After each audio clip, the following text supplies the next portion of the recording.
अस्सलाम वालेकुम जी।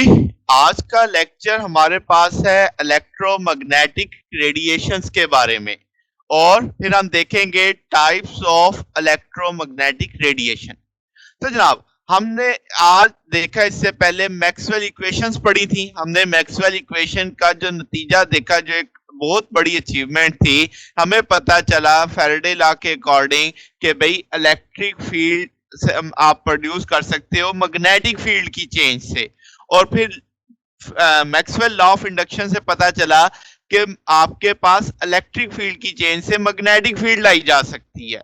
तो उन दोनों बातों को जब देखा गया तो एक वेव्स का अंदाजा हुआ, that is called electromagnetic radiation के तौर पे।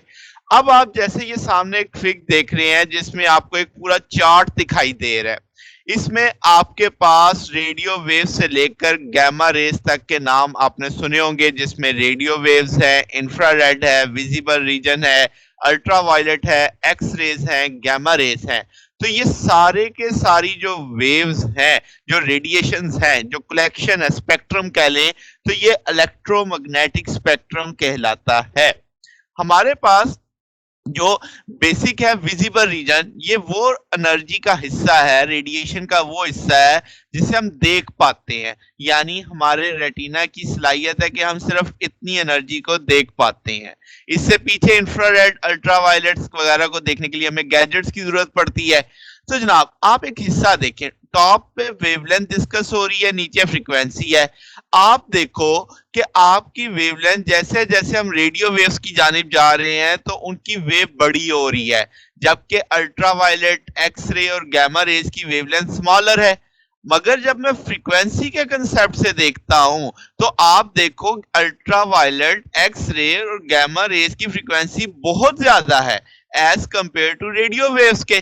तो जनाब, ये अब आपको एक ओवरऑल स्केच सा अंदाजा आ जाएगा इस पूरी फिग से कि हमारे पास मेन मुद्दा क्या है। तो बड़ी वेव होगी तो हम वो रेडियो वेव वाले हिस्से, इंफ्रारेड वाले हिस्से के पोर्शन की जानिब जा रहे होंगे।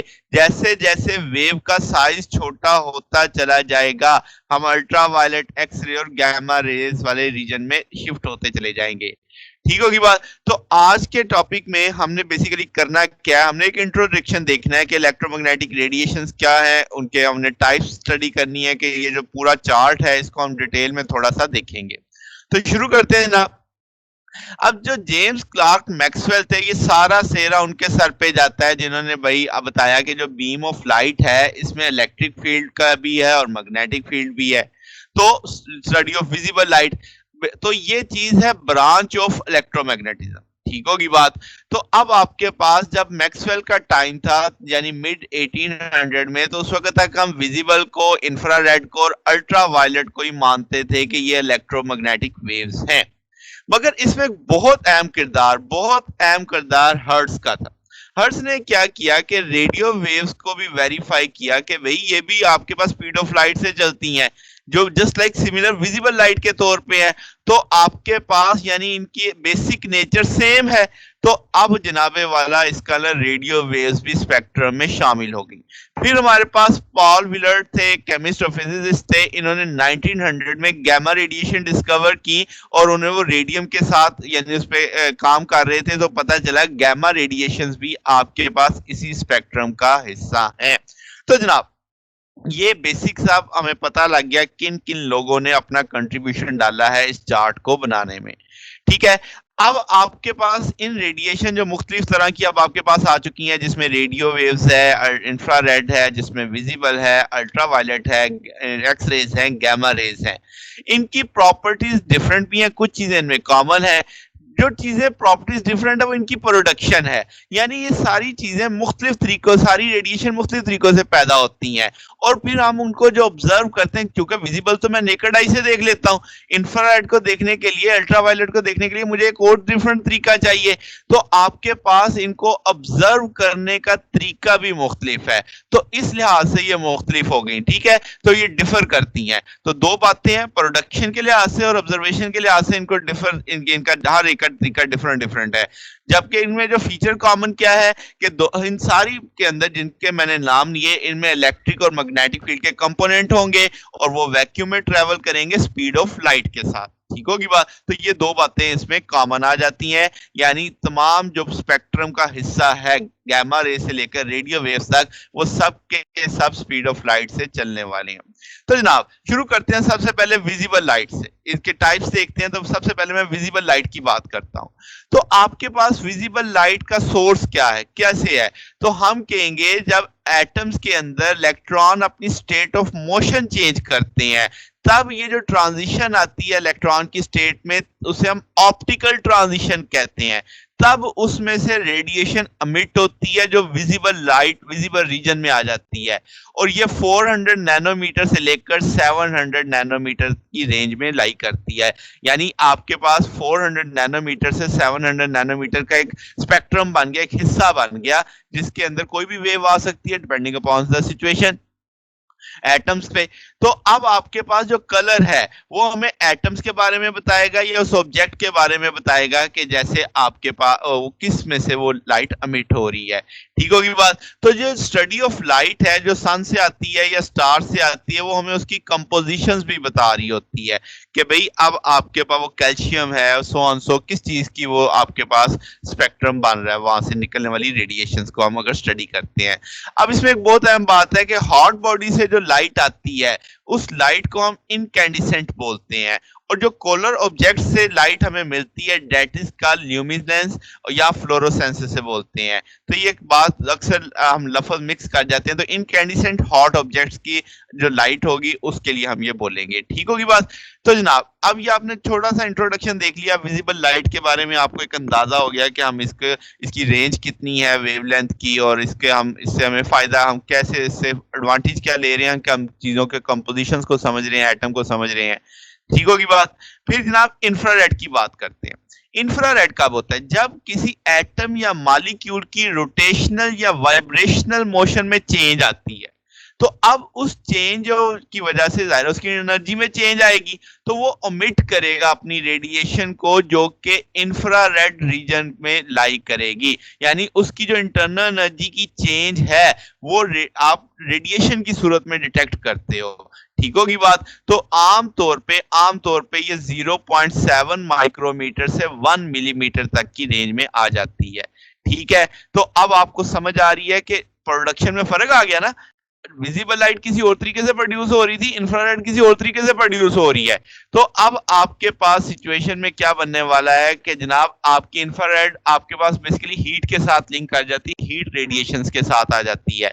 तो आपके पास वो तमाम ऑब्जेक्ट जो इलेक्ट्रोमैग्नेटिक रेडिएशंस एमिट करते हैं वो अपने टेम्परेचर की वजह से हम कहेंगे बेसिकली करते हैं। तो ऐसे ऑब्जेक्ट्स जिनका टेम्परेचर 3 केल्विन से 3000 केल्विन के बीच में होगा, वो आपके पास इंटेंस थर्मल रेडिएशन जोड़ेंगे जो इंफ्रारेड रीजन के अंदर लाई करेगी। तो बात समझ आ रही है आपको? तो जनाब आपने देखा कि इंफ्रारेड रीजन में अब आपको क्या पता चला कि बेसिकली इसमें एटम या मॉलिक्यूल्स का जो अब आपने क्या देखना है, उनकी जो चेंज आती है उनकी मोशन के अंदर, वो मोशन उनकी रोटेशनल भी हो सकती है, वो मोशन उनकी वाइब्रेशनल भी हो सकती है, और आपको इसका रीजन पता लग गया। फिर आपको बेसिक कॉज पता लग गई, दैट इज द टेम्परेचर। ठीक होगी बात। अब हम चलते हैं माइक्रोवेव्स की जानिब। माइक्रोवेव्स आपके पास इलेक्ट्रोमैग्नेटिक ऑसिलेटर जो सर्किट्स में आते हैं उसमें से आप बेसिकली देखते हैं, जैसे माइक्रोवेव ओवन की हम बात करते हैं, तो आपके पास इसकी जो रेंज होती है 1 मिलीमीटर से लेकर 1 मीटर तक की ये वेव हो सकती है। ठीक होगी बात। तो अब आपके पास माइक्रोवेव को अगर हम देखें तो आपके पास एक्स्ट्रा टेरेस्ट्रियल सोर्सेज से भी ये हम तक पहुंचती है। इसका मतलब ये बैकग्राउंड रेडिएशन में आ गई कि आपके पास जहां से बिग बैंग हुआ तो आपके पास वहां पे जब बहुत साल पहले तो यूनिवर्स एक्सपैंड होना शुरू हो गई, तो आपके पास ये जो वेवलेंथ रेडिएशन थी ये फैलती चली गई, और वो माइक्रोवेव रीजन में आजकल है, जिसे हम कहेंगे कि वो अबाउट तकरीबन 1 मिलीमीटर की रेंज में आ गई है। ठीक है? तो माइक्रोवेव्स को हम टेलीफोनिक कन्वर्सेशन यानी सैटेलाइट्स की जो कन्वर्सेशन होती है, जो हम सैटेलाइट को सिग्नल भेजते हैं, आम तौर पे हम उसमें माइक्रोवेव्स इस्तेमाल कर रहे होते हैं। तो जो आपके सैटेलाइट फ़ोन्स हैं, सैटेलाइट चैनल्स हैं, जो आप सैटेलाइट के साथ जितनी भी कम्युनिकेशन कर रहे होते हैं, उसमें माइक्रोवेव्स का किरदार आ रहा होता है। ठीक होगी बात? तो अब आपको एक बेसिक सा अंदाज़ा, बेसिक सा इंट्रो हो गया माइक्रोवेव्स के बारे में भी। अब अगर हम बात करें रेडियो वेव्स के बारे में, तो रेडियो वेव आप देखो तो 1 मीटर से भी लॉन्ग है, ठीक है? और ये आपके पास काफ़ी बड़ी किलोमीटर्स तक जा सकती हैं। अब ये भी आपके पास टेरेस्ट्रियल सोर्सेज़ से आ रही हैं, या इलेक्ट्रॉन जो ऑसिलेट करता है सर्किट के अंदर, वहाँ से भी आप 2 तरीके हो गए अब आपको मिलने के, ठीक है? तो इसको हम कैसे रिसीव करते हैं? आपके पास जो सर्किट की ज्योमेट्री होती है, जैसे एंटीना के आप कह लो, तो वो आपके पास रेडिएशन एमिट कैसे करेगा, एंटीना जो उसे रिसीव करेगा, उसकी सेंसिटिविटी क्या है, तो ये सारी बातें बहुत अहमियत की हामिल होती हैं। अब ये जो दूसरे एक्स्ट्रा टेरेस्ट्रियल सोर्सेज से रेडियो वेव्स हम तक आ रही हैं, उसको हम जो स्टडी करते हैं, वो सब्जेक्ट हमारे पास कहलाता है रेडियो एस्ट्रोनॉमी, ठीक है? उससे हम अपनी कायनात की मुख्तलिफ चीज़ों के बारे में बहुत सारी इंफॉर्मेशन गैदर्स करते हैं, जो कि हम ऑप्टिकल टेलीस्कोप से नहीं देख पाते, वो रेडियो एस्ट्रोनॉमी से हम उस चीज़ें गेन कर रहे होते हैं। अब जो आपके पास जैसे हमारे पास सबसे बड़ा सोर्स कौन है? सन है, जहाँ से हम रेडियो वेव्स आती हैं, जो हमारे इंटरसेप्ट कर जाती है हमारी टीवी के साथ, हमारे जो इसके अलावा जो दूसरा सोर्स है वो जुपिटर है, जो एक रेडियो मिशन का एक एक्टिव सोर्स माना जाता है। तो जनाब, अब आपको रेडियो वेव्स का भी पता चल चुका है, अब आपको ये भी पता है कि हम उन्हें खुद भी डेवलप बना रहे हैं, और हमें पता है वो एक्स्ट्रा टेरेस्ट्रियल सोर्स से भी हम तक आ रही हैं। अब आपको उसका पता है कि हम कहाँ-कहाँ इसका इस्तेमाल करते हैं, ठीक है? अब बात करते हैं अल्ट्रावायलेट की। तो अल्ट्रावायलेट की जो वेव है वो 1 नैनोमीटर से 400 नैनोमीटर की रेंज में आ जाती है। तो आपके पास ये भी एटॉमिक ट्रांजिशन से होता है कि आउटर शेल के इलेक्ट्रॉन जो हैं वो जंप करते हैं नीचे, तो आपके पास तो वहां से ये ट्रांजिशन के थ्रू पैदा हो रही होती हैं, या फिर आपके पास जो थर्मल सोर्स हैं जैसे सूरज है, तो वहां से ये रेडिएशन की सूरत में आ रही होती हैं। अब हमारी जो एटमॉस्फेयर है वो बाहर से आने वाली, सूरज से आने वाली रेडिएशन को ऑब्जॉर्व कर लेती है, अल्ट्रावायलेट की हम बात करें तो। अब जहाँ पे अब ओजोन लेयर हम कहते हैं कि वहां पे जो डिटैच हुई है, तो वहां से अब ये हमारी जमीन तक भी पहुंच पाती है।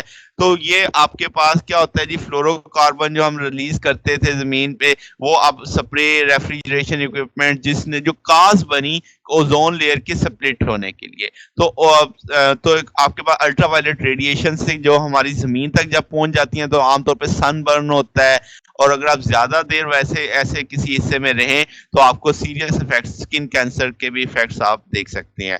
तो जनाब, आपने अल्ट्रावायलेट में क्या देखा कि आपके पास जनाब बेसिक काज क्या पता चली कि एटॉमिक ट्रांजिशंस हैं। आपके पास आउटर शेल के इलेक्ट्रॉन जब इनर जंप लेते हैं, तो अगर वो स्मॉलर एनर्जी गैप में आ रहे हैं, तो वो एनर्जी अगर इस रीजन में आ जाती है कि उसकी वेवलेंथ 1 नैनोमीटर से 400 नैनोमीटर की है, तो वो रेडिएशन क्या कहलाएगी? अल्ट्रावायलेट रेडिएशन कहलाएगी। फिर आपने सन वाला केस भी देखा कि सन से भी ये रेडिएशन हम तक पहुंच पा रही है। अब अगली बात करेंगे हम एक्सरे की, तो बहुत फेमस है। आपके पास एक्सरे की टिपिकल वेवलेंथ होती है 0.01 नैनोमीटर से 10 नैनोमीटर तक। आप देखो साइज इंतहाई वेव का छोटा होता चला जा रहा है, और आपके पास एक यानी ये भी उसी तरीके से इनर शेल ट्रांजिशन का इसका बेसिक कंसेप्ट है कि जितना बड़ा जंप लगेगा आपके पास बहुत आउटर मोस्ट शेल से, जितने इनर शेल में है वो जंप लेगा, तो एनर्जी का गैप ज्यादा होगा, और न वो आपके पास जिस रीजन में लाई करेगी that is called X ray region में आ जाएगा, ठीक है? तो इसके अलावा जो चार्ज पार्टिकल जब हम डी एक्सरेट करवाते हैं, तो उस वक्त भी यानी एक आपने क्या लिया है, एक आपने थर्मल मिशन करवाया, इलेक्ट्रॉन एक अच्छी खासी एनर्जी लेके निकला है, मगर अब आप उसे डी एक्सरेट करवा रहे हो, तो उसकी एनर्जी वो एमिट करेगा, वो एनर्जी भी वो एक्सरे जो एमिट करेगा वो एक्सरे रीजन में लाइक करेगी। तो 2 मेथड हो गया अब आपके पास, इनर शेल ट्रांजिशन और चार्ज पार्टिकल को डी एक्सरेट करवा के आप ये एनर्जी एक्सरेज हासिल, रेडिएशन हासिल कर सकते हो। फिर है जनाब, अब आपके पास ये एक्सरे की वेवलेंथ इतनी कम है, इतनी कम है कि एटम्स की जो दरमियान स्पेसिंग है ऑलमोस्ट उसके बराबर जा बैठती है। यानी कुदरत ने जो एटम्स के दरमियान में गैप रखा हुआ है, तो ये वेव का साइज उस गैप के तकरीबन तकरीबन बराबर जा बैठता है। तो इसका मतलब ये वेव अब आप एक्स-रेज़ जो है ये उस मटेरियल के किसी अंदर से पास कर सकती हैं, तो हमें चीज़ों का इंटरनल स्ट्रक्चर समझने में बहुत मदद मिलती है, जिसे हम एक्स-रे डायफ्रैक्शन कहते हैं। तो आप उस तरीके से इसको बड़े आसानी से इस्तेमाल कर पाते हो। जैसे आप देखते हो कि बोन जब आपके पास कहीं क्रैक होती है तो आप कहते हैं ना एक्स-रे करवा लो, तो वो क्या है कि आपके पास पेनिट्रेट करती है, आपके टिश्यूज में से गुजर जाती है। तो अब आपके पास वर्ल्ड वाइड हम इसे मेडिकली भी यूज करते हैं। तो ये सारा कंसेप्ट इसी का है कि इसके साइज इतना कम है कि ये आपके पास एटॉमिक लेवल पे पेनिट्रेट कर जाती है और इससे हम बहुत सारी चीजों का फायदा उठा रहे होते हैं। आपके पास जैसे मैंने एक लफ्ज़ बोला एक्स-रे डायफ्रैक्शन, तो दैट इज़ द मेजर इसका इस्तेमाल हमारे पास आ जाता है। ठीक है जनाब? अब last one is the gamma rays. Gamma rays electromagnetic radiation जो आप स्पेक्ट्रम पढ़ रहे हो उसमें सबसे शॉर्टेस्ट हम मानते हैं, ये लेस देन 10 पिकोमीटर होती हैं और आपके पास ये न्यूक्लियस की ट्रांजिशन से अब पैदा हो रही हैं। तो इससे पहले गामा रेज़ से पहले-पहले तक हम एटम और इलेक्ट्रॉन यानी आउटसाइड द न्यूक्लियस डील कर रहे थे। तो अब इनसाइड द न्यूक्लियस आ चुके हैं। तो आपके पास न्यूक्लियस के अंदर जो ट्रांजिशंस हो रही होती हैं वो एक स्टेट से दूसरी स्टेट में जा रहा होता है, तो वहां से बुनियादी तौर पे आपके पास क्या प्रोड्यूस होती हैं, गामा रेज़ प्रोड्यूस होती हैं। ठीक है? या इसका दूसरा तरीका होता है कि जब एलिमेंट्री पार्टिकल डिके करते हैं, जैसे आप देखो एक पायन है, अब आप उसे डिके करता है तो वो 2 गामा आप एमिट करता है, फोटॉन्स एमिट करता है। ठीक है? तो आपके पास एक इलेक्ट्रॉन और पॉजिट्रॉन है, जब वो एनिहिलेट करते हैं तब भी आपके पास 2 गामा के फोटॉन आते हैं। तो इस प्रोसेस में आपके पास इनकी एक फिक्स्ड वेवलेंथ होगी, यानी दोनों सूरतों में जो गामा बनेगा उनकी एक फिक्स यूनिक वेवलेंथ कैरी करेंगे। तो अब ज़ाहिर है इसकी वेव उससे भी छोटी है, तो ये सबसे ज़्यादा पेनिट्रेटिंग सलाहियत रखती है। यानी आपके पास ये इतनी कि अगर हम एक रूम में सोर्स रखते हैं तो ये 3-4 कमरों तक आप कह लो कि ये पेनिट्रेट करते हुए जा सकती है किसी जगह पे। इसके लिए इसको हम लेड से ही सिर्फ ब्लॉक कर पाते हैं। ठीक है? और ये ह्यूमन बॉडी के लिए जाहिर सी बात है इंतहाई डेंजरस होती है इसका एक्सपोजर अगर इंसान को मिलता है। तो जनाब आपने आज के दिन में ये सारी रेडिएशन जो स्पेक्ट्रम में आती है इसका हमने थोड़ा इंट्रोडक्शन देखा है ताकि हमारे जहन में कंसेप्ट बन सके। तो आने वाले लेक्चर्स में हम देखेंगे कि इनकी जो हर्ट्ज का एक्सपेरिमेंट क्या था, अब इनकी जो बेसिक प्रॉपर्टी, ये तो हमने इनको देखा ना कि इनकी टाइप्स देखी, तो इलेक्ट्रोमैग्नेटिक वेव्स की प्रॉपर्टीज देखेंगे, इनको एक ट्रैवलिंग वेव के तौर पे इनकी इक्वेशन बनाएंगे और उसके अंदर जो फिनोमेना इन्वॉल्व होंगे वो आने वाले लेक्चर्स में हम देखेंगे। तो ठीक है जनाब, आज के लिए बस इतना ही, बाकी इंशाल्लाह फिर नेक्स्ट देखेंगे। अगर आपको इन इलेक्ट्रोमैग्नेटिक रेडिएशन के बारे में कोई बात पूछनी हो या कोई आपका कंसेप्ट डाउट हो तो आप वो कमेंट्स में पूछ सकते हैं। वीडियो अच्छी लगे तो वीडियो को लाइक कीजिएगा, दोस्तों के साथ शेयर कीजिएगा और चैनल को भी सब्सक्राइब कर दीजिएगा। आज के लिए बस इतना ही, बाकी इंशाल्लाह फिर नेक्स्ट देखेंगे। ओके, अल्लाह हाफिज।